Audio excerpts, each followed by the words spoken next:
Hey everybody, Tim here. So I wasn't planning on talking about this, but something I've noticed recently that I thought would be worth addressing is I've been speaking some about Neville in kind of like the modern environment in which his stuff is often spoken about, his teachings, especially on places like YouTube, um, and also on places like Reddit. And I thought that it would be worth discussing a little bit more about the general climate um, that I addressed, in a couple of videos recently, because I've been getting quite a few emails from people and some comments as well on YouTube, just kind of referencing, I called it a cult in a recent video, and you can call it a cult, you could just call it really idolizing a teacher, following a teacher blindly. You can just, you can call it whatever you want. But the truth of the matter, as far as I'm concerned, is that, Neville is more popular than he's been in quite a while. And a big reason for that is YouTube as well as Reddit.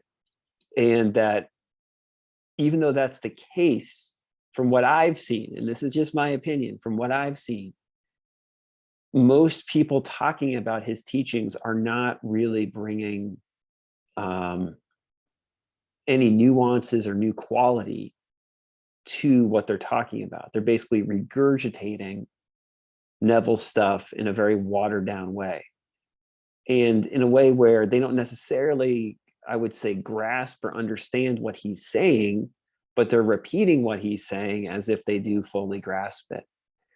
Now, the great news is, even though I would say the majority of people talking about Neville on YouTube and on Reddit, this is unfortunately the case, there also have been, a huge increase in good to great people talking about Neville. There's some really interesting people talking about his advice in a unique way that really wasn't the case like 5 years ago.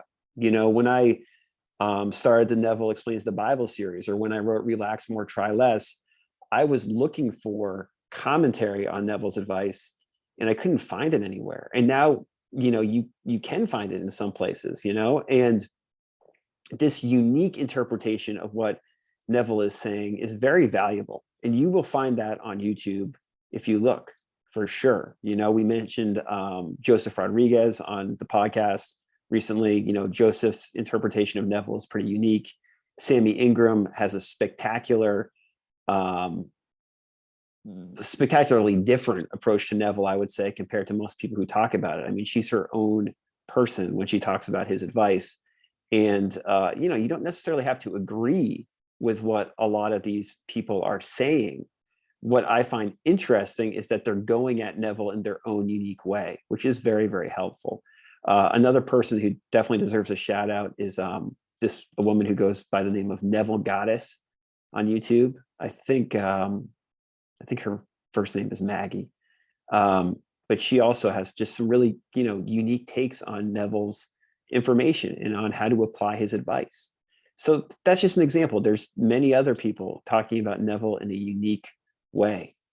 And that's what interests me, is hearing this different law of attraction advice from different angles. That's what's so helpful, because whether we're discussing Neville or anybody else, whether it's some of the heavy hitters like Abraham Hicks or lesser known teachers that we don't hear as much about, you want to hear about it from different perspectives, and perspectives that just aren't regurgitated advice from the teacher, but that kind of have applied some of that advice in their own way, gotten something out of it, and then just tell about their experiences, and then can hopefully guide you about how to better utilize the advice.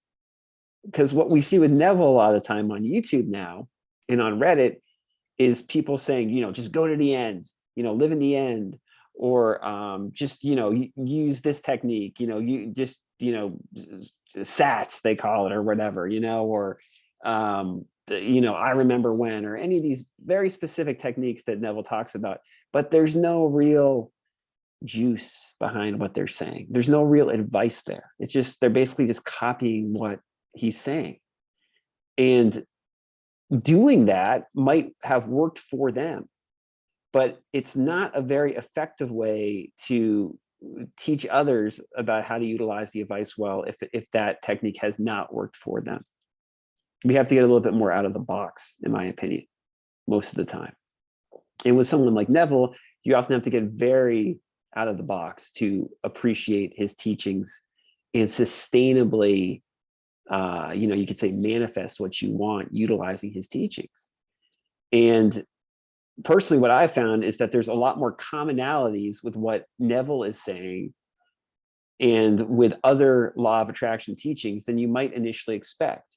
As I've mentioned on the podcast a couple of times, if you think that Neville's advice is, that unique, you just don't really know the history of New Thought or know about Emile Coué, because they're really discussing the same core concepts most of the time as Neville is discussing. Neville tends to be very articulate, very Shakespearean, but at the end of the day, most of us want to get results from this stuff as well as just being inspired, and there's a lot of people who are really good at inspiring you on YouTube using Neville's advice. And there's a place for that too. But if you want, unique takes on how to apply it, that's kind of something else. That's not just about inspiration.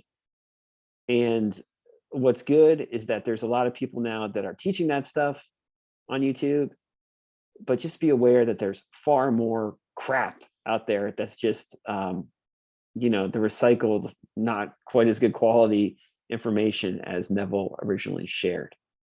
And like I said, this goes across the board for other law of attraction teachers just as much. It's just, as someone who loves Neville and has been into his stuff for a long time, it's interesting to see the arc that it takes sometimes and how the teaching gets watered down very easily. And then we tend to miss the point.